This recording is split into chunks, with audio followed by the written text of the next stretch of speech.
I'm Brooks. I'm Joe. And this is Cantina Reviews. Today we're talking about Marvel Comics' Shattered Empire.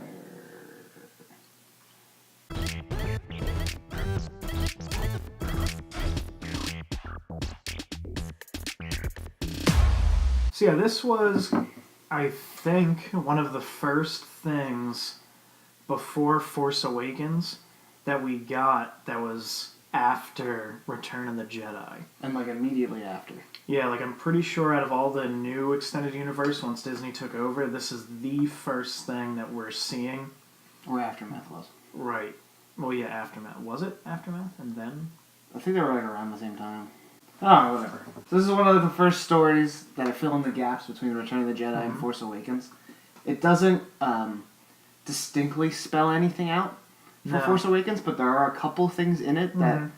that kind of help lead into things that are going to be arising. Right, that could spawn some theories. Mm-hmm. Yeah, so it's basically right off the bat, you're with this person, Shara, who's a Lieutenant A-Wing pilot during what's it? The Battle of Endor. Yeah, during the Battle of Endor. And then her husband, Sergeant Dameron. Oh, I heard that before. Yeah, whoa, spoilers! Yeah, so Dameron, her husband, is directly under Han Solo. He's a part of the Pathfinders, a special forces unit. So yeah, she's a fairly good pilot, and they're both at the Battle of Endor. They've both been in since before Hoth. So they've kind of been, through the thick and thin of it. So Return of the Jedi ends. We're at the celebration of Endor. Mm-hmm. Poe Dameron's parents are there. They're reunited after the battle. We're done, blah, blah, blah. Yeah, they're like, this is it. We're done. And Han Solo's like, we're not done. Han Solo's like, sit back down. Yeah. So they find out that there's still a lot to the Empire. Yeah. Han Solo's like, put down your cup of blue milk. Yeah. Let's get back out there. I just want to drink some Gungan blue milk. Squeezed from the teats of Jar Jar Binks. Is this recording? So anyway, Han Solo's like, there's more action to be had.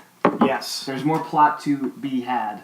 There are more movies to be had. Yeah, there's more money more toys to be sold. Yeah, more toys to be sold, more comics to be written, to be bought. Sergeant Dameron goes to take out a base with Han Solo. They're the first ones to go after the remaining units of the Empire. And Shara, his wife, goes with Leia to try to find sympathizers that would join the New Republic. So they're going out kind of doing a diplomatic mission. And where do they go? Naboo. Prequels still happened. Yeah. Something I noticed, quick thing. New, Disney's thing is to try to get us to like the prequels. Well, yeah, because everybody hates them. Right, and I think they're just we're stuck with them. Yeah, Let's put stuff in the new stuff from them. Yeah. Because there's Naboo in this. Mm-hmm. There are Gungans referenced, or at least referenced. Yes. And some Darth Maul stuff. Oh, yeah. Yeah.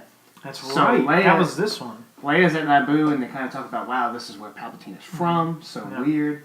And she's like, this is where my mother was from. Mm-hmm. And as she gets through the area in which Episode 1 where they fight Darth Maul, she has a vision. Yeah, right at that hangar where the door kind of opens and all those little yellow planes are there. She has some kind of force vision and senses like Darth that. Maul's presence. Yeah, comes over and she sees his face or something like that. So why? So why have that? I don't know if they're trying to say he's going to be back around somehow. I don't know if he's going to be back around or if it's more because right at the end of Return of the Jedi, you see when Leia is somewhat force sensitive. So I'm thinking maybe for some reason she picked up on the force being lost there when Darth Maul died. Maybe there's some type of a remnant there and she picked up on it. Well, he shows back up in the cartoons and stuff. I don't know what his stats Yeah, but that's shortly after the Clone War, or during the Clone Wars. And Rebels. He's in Rebels. Yeah, so I kind of like what Shattered Empire did as far as kind of introducing some interesting story paths or interesting story paths that could be taken later on. Well, and then there's also, Luke shows up, and he's kind of in there a little bit, but then the fourth issue is where it's really about him. And he takes Shara along with him. He's like, we have to go pick something up. Yeah, he was like, I need a pilot. Yeah. So it's something why? He's a good pilot. They go, and he's like, I have to get something that the Emperor took that wasn't his. I want to get it back. It turns out to be a force-sensitive tree. Two of them. 2 branches. Well, he thinks it's one. Oh, yeah. And it's a Force-sensitive tree that's apparently from the original Jedi Temple. Mm-hmm. And then it ends up there's 2 of them. Mm-hmm. So maybe he knew there were 2 of them. He intended to give her one. So what happens is he gives Cher one of the Force-sensitive trees to hold on to. Mm-hmm. She plants it in her backyard, and young Poe Dameron grows up with a Force-sensitive tree in his backyard.